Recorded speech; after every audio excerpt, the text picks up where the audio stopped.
Assalamualaikum warahmatullahi wabarakatuh.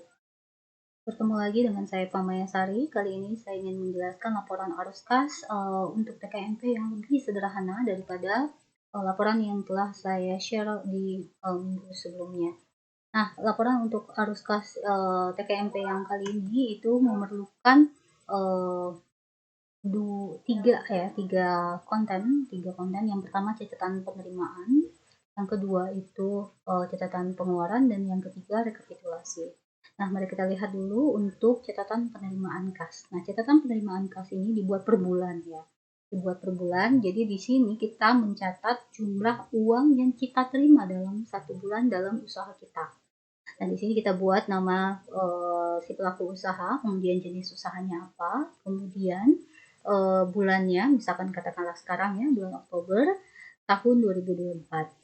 Nah, kemudian dicatat tanggalnya, mungkin kita mulai bisa jadi dari tanggal 1, nah tanggal 1 Oktober 2024, kemudian kita deskripsikan transaksinya, mungkin bisa jadi pada tanggal 1 itu adalah pencairan dana atau penerimaan dana bantuan dari program pemerintah TKMP pemula, maka di sini ditulis adalah penerimaan dana bantuan dari program seperti itu ya, program TKMP. Kemudian nominalnya katakanlah 5 juta di sini. Kemudian untuk hari kedua, penerimaan kita mungkin bisa jadi berasal dari transaksi jual beli kita gitu ya. Tanggal 2 Oktober 2024 katakanlah seperti itu. Deskripsinya apa? Di sini ditulis penerimaan yang ke kolom kedua itu baris kedua kita tulis penerimaan dari transaksi penjualan hari ini gitu ya, atau transaksi penjualan barang harian kalau usahanya barang harian, kemudian jumlahnya berapa hari itu. Misalkan jumlahnya hari itu adalah 1 juta, maka ditulis di sini 1 juta. Hal yang sama juga dilakukan untuk hari ketiga atau tanggal 3-nya.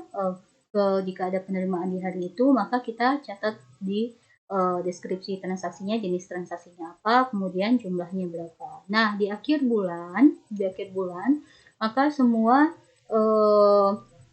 transaksi tadi itu akan kita jumlahkan totalnya.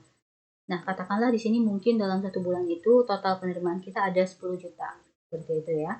Nah, kemudian kita buat lagi di catatan pengeluaran, seperti itu. Catatan pengeluarannya sama seperti catatan penerimaan tadi, ini diisi badan nama usahanya apa, bulannya Oktober, tahunnya 2024, kemudian pengeluarannya, misalkan tadi tanggal 1 ya, pengeluaran kita berupa misalkan nih pertama gaji karyawan 1 juta nominalnya.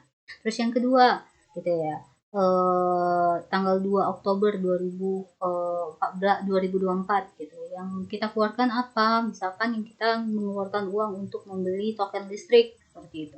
Nah, tulis di sini pembelian token listrik nominalnya 100.000 misalkan. Terus yang ketiga apa? Seperti itu. Pokoknya semua uang yang kita keluarkan dalam usaha kita itu harus kita catat. Misalkan mungkin ini membeli penerimaan pengeluaran kita itu adalah mungkin membeli barang modal, katakanlah seperti itu ya. Berapa jumlahnya? Katakanlah tadi mungkin 500.000 gitu. Kita catat di nominalnya 500.000. Nah, semua pengeluaran ini pada akhir bulan kita totalkan jumlahnya. Mungkin katakanlah jumlahnya itu sekitar 8 juta, maka di sini tulis 8 juta.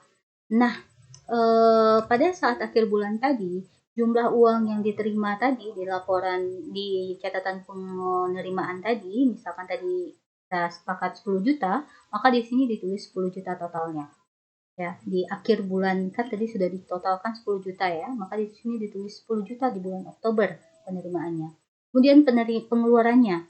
Tadi 8 juta ya, semua total pengeluaran di bulan Oktober itu ada 8 juta, maka dicatat di sini 8 juta di bagian pengeluaran kasnya di bulan Oktober. Kemudian saldonya itu merupakan selisih antara penerimaan dan pengeluaran.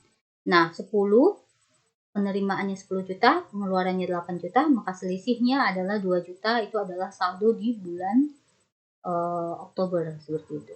Hal yang sama juga dilakukan untuk bulan November. Kita mulai lagi catat berapa penerimaannya ya, catatan penerimaannya di bulan November, dan berapa catatan pengeluarannya di bulan November tersebut. Nah, total dari di akhir bulannya itu maka kita pindahkan ke rekapitulasinya. Nah, selisihnya itu adalah saldonya. Nah, namun saldo di November ini itu merupakan selain selisih tadi dari bulan selisih antara penerimaan dan pengeluaran tadi, saldonya juga harus ditambahkan dengan saldo di akhir bulan Oktober tadi. Katakanlah tadi ini di sini November selisihnya itu ada 2 juta ya. Terus kemudian di November tadi selisihnya saldonya itu ada 2 juta, berarti November selisihnya 2 juta, di Oktober selisihnya 2 juta, maka saldo kita di November itu adalah 4 juta gitu. Karena ditambah dengan saldo di akhir November seperti itu.